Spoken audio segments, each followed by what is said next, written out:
From all the information given by the trailer, the one thing which is clear to us is that Kratos clearly doesn't want Ragnarok to happen, and even if there is a chance of it to happen, he does want to stop it. But there is a chance that Kratos himself will start Ragnarok in the next game, and there is a reason for this. So let's get some information about Ragnarok and how Odin, the Allfather, has been keeping Ragnarok at bay by continuously interrupting the prophecy of the destructive event. Perhaps this is why Thor hit the serpent extremely hard with the intention to cause immense damage to send the serpent back in time in order to avoid getting killed by the serpent. From what we know about the serpent, Thor hit the serpent extremely hard and it came back in time, but this just seems to be a small part of the actual picture. Odin could have mentioned to Thor about how the serpent would kill him in the bigger picture, and perhaps this is what Thor had in mind when hitting the serpent with such a dangerous blow. All of this shows Odin is extremely cautious about Ragnarok, and this could also be the reason Odin sent Balder in order to find Faye, but in reality he might have sent Balder knowing that it would eventually lead to his death at the hands of Kratos, which would indeed start Fimbulwinter. And if you want to find out more about Odin planning Balder's death in the first game, I have explained it in this video. Another thing that we find out is that the last giant was pretty important to Odin, in this case Faye. So this is pretty much similar to Zeus thinking that the marked warrior prophecy, the one in which Ares took Deimos rather than Kratos.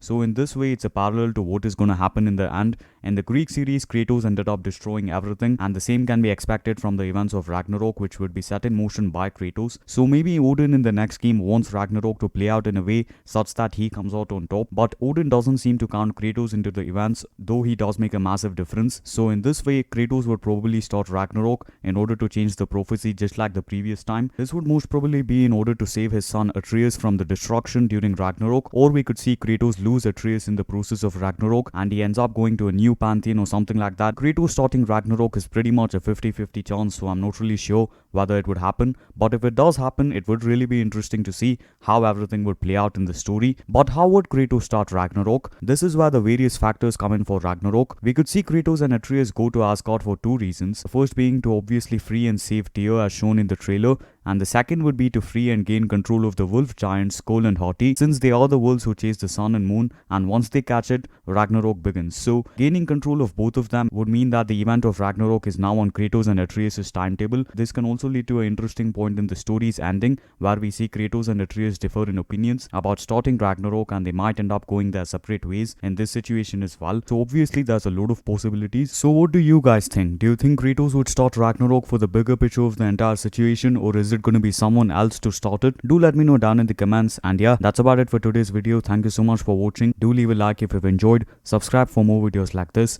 and I'll see you all in the next one.